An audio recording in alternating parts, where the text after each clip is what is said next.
Hello everybody, I'm Wayne Davies from Spectrum Economics, and today I'd like to talk about my trip to Seattle. Well, in fact, it wasn't just a trip to Seattle. Seattle was actually the place where I got on my cruise ship, where I went up to Alaska, and then we came back and then finished up in Vancouver. But before we got on the ship, we spent a few days in Seattle, and Seattle is quite an amazing city, actually. I didn't know an awful lot about Seattle other than they got the Seattle Seahawks, so we had about 2 or 3 days before we got on the cruise ship to explore what was happening, and we definitely made the most of our time there. In this map, you can see some of the places that we visited in those 2 to 3 days before we got on the cruise ship. So you got circled up the top there as the Space Needle. Though I actually went to the Pop Cultural Museum, which is around that area. It doesn't come up on the map though, but it's in that general area. We also went to the Olympic Sculpture Park, as you can see in the photo as well. That's me standing next to this big red sculpture. Went down to Pike Place Market. We had some food and enjoyed the general atmosphere, should we say, of the market. Also went to CenturyLink Field and Safeco Field. That was on a different day, and you'll see in the video, got some footage of that. And we also went on the underground tour, and that was the same day, I believe, as when we went to CenturyLink Field.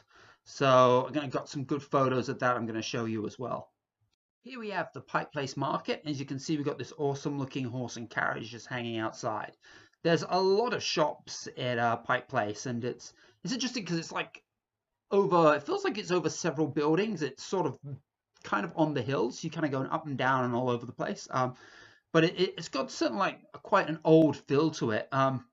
I probably wouldn't say it's my favorite attraction of Seattle, but I think it's definitely worth going to.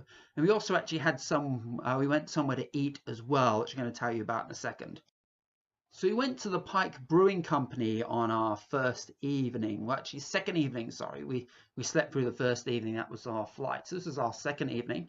And that was after we went to the pop culture, which I'll talk about in a second. Just if you're wondering, I keep referring to we. That was my sister and I. We had the whole holiday together. And for this meal, I actually met up with one of my sister's friends. Actually recommended the Pike Brewing Company as a great place to eat. And as many of you know, I'm vegan. I had a vegan burger, and I had some chips, and it was a pretty decent meal, actually. You can see there, it's got a very sort of unique feel to it. And yeah, it was a good first meal, well, first evening meal in Seattle. Also, another little interesting area around Pike Market, and that is this alleyway where people get their their chewing gum, and just stick it on the wall.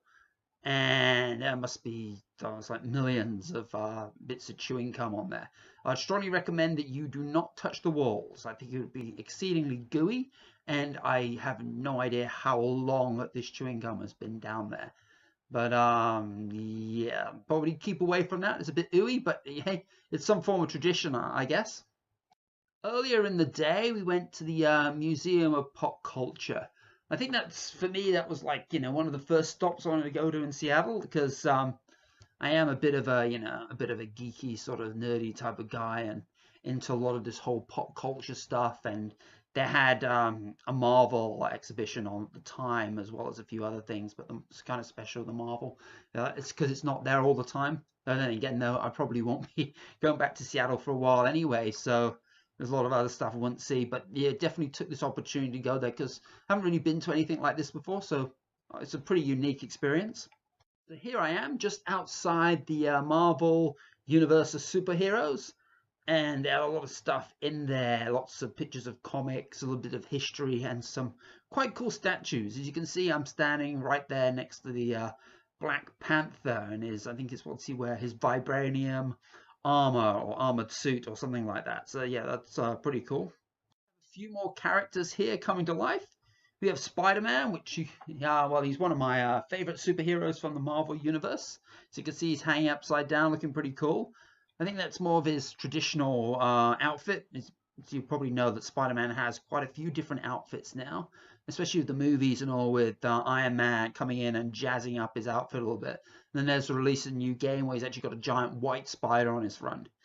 And we've got the Thing, my favorite member of the Fantastic Four, big stone fella.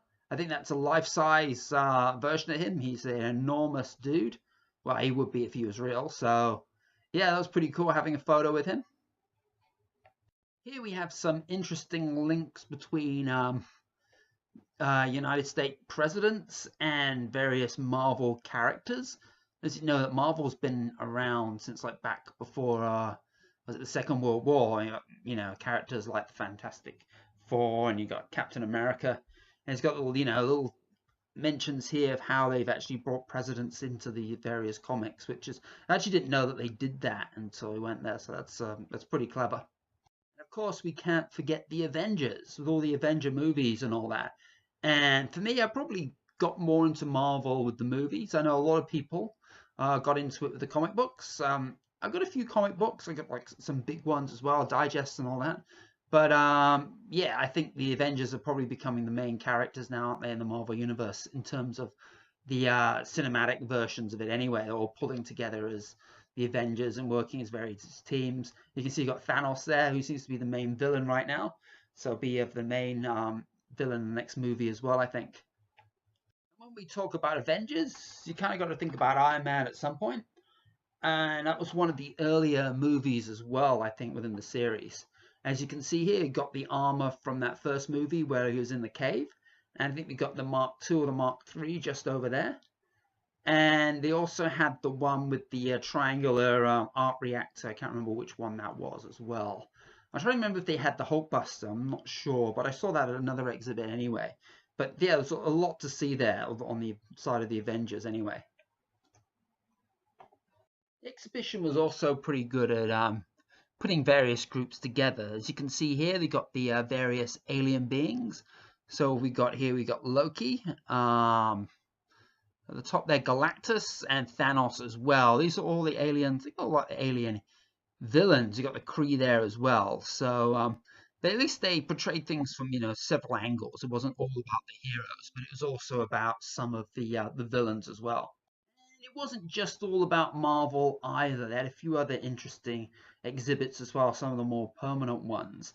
As you can see, you got the teddy bear from Artificial Intelligence, as well as we have the Planet of the Apes. Is that Dr. Zaius, I think, from the original ones, not the newer version of the Planet of the Apes. So yeah, that was pretty cool to see all these guys as well.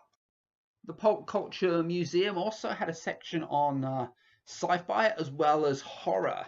I'm trying to think where these pictures were. I think these were from the sci-fi section. So you can see we've got no, I think that one's horror. Now, who was that now? Is that Jeepers Creepers? It might have been. This face there. And I think they got me here posing as, what was I posing as now? Was that like the Borg? Was it the Borg from Star Trek? Oh, it might have been something else. I can't remember now. But anyway, as you can see, a lot of cool things to see.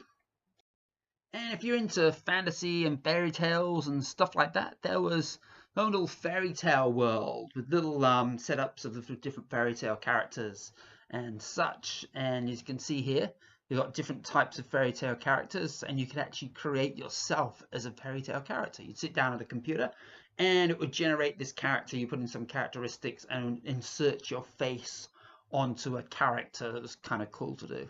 So that pretty much wrapped up our first day in Seattle with the pop culture and Pike Place Market. On the second day, we spent quite a bit of time just going around the city, just seeing what it's all about. And of course, myself being an NFL fan, not a Seahawks fan, by the way, but yeah, I haven't actually seen an NFL stadium in person before. So, what better than CenturyLink Field? As you can see here in the car park, this is there was no one, well, shouldn't have been anyone there because they were having no season. Still got a few cars there though, so we took an opportunity to actually walk around the stadium, and it's actually pretty cool. So here we are now at the back end of the stadium. So I think we're pretty close to Safeco Field. You can probably just see it there in the background. So I'm standing here in front of some paintings of some of the top Seattle Seahawks players. So right behind me there is Russell Wilson. I think Cam Chancellor's down there somewhere as well, and probably Earl Thomas. They already taken off the painting of Richard Sherman if he was on there. I believe he probably was. He was a big star at the time, but yeah, so they worked on that pretty quickly, I think, ready for the new season.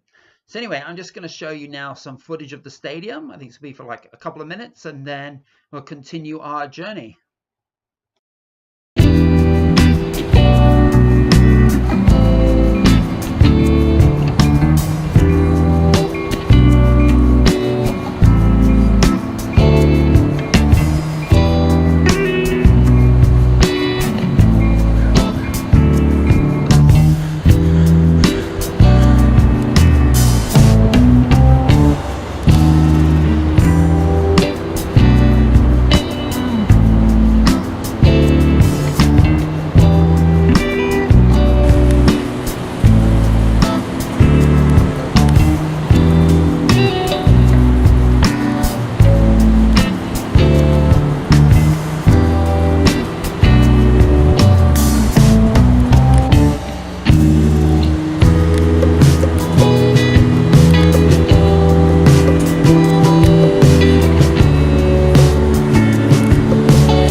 continued our journey downtown Seattle.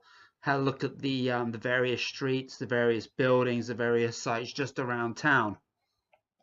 We came across this very large chess set. Not as big as some of the chess sets I've seen though, but still pretty impressive. This one looked like it was on some sort of mat. All the chess pieces were there. It's good that people, weren't running off with them. But I've seen these sort of giant chess sets in a few different cities. We didn't actually play a game. I just moved the pawn there just for a photograph.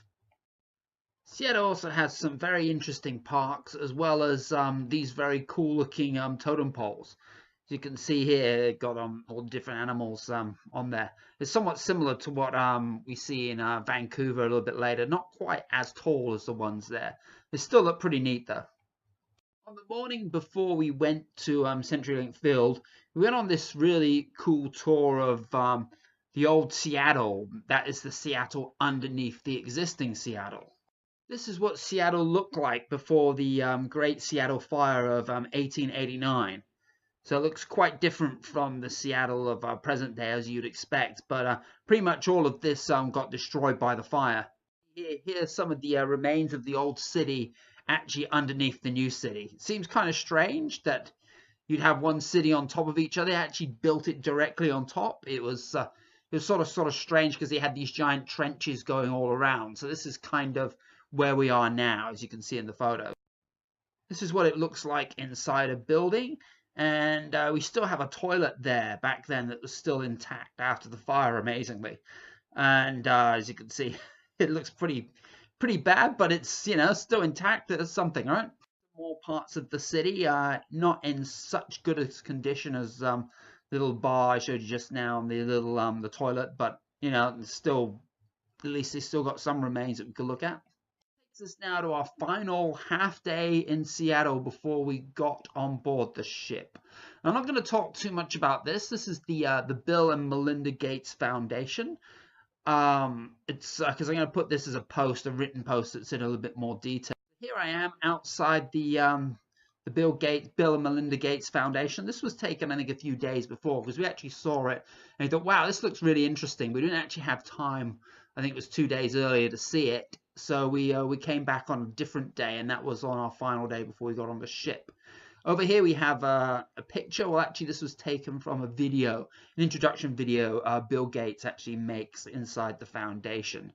So this sort of takes me to the end of this video. So I just got a very short clip here of some of the stuff inside the Bill and Melinda Gates Foundation. So you take a look at that. So it was time to say goodbye.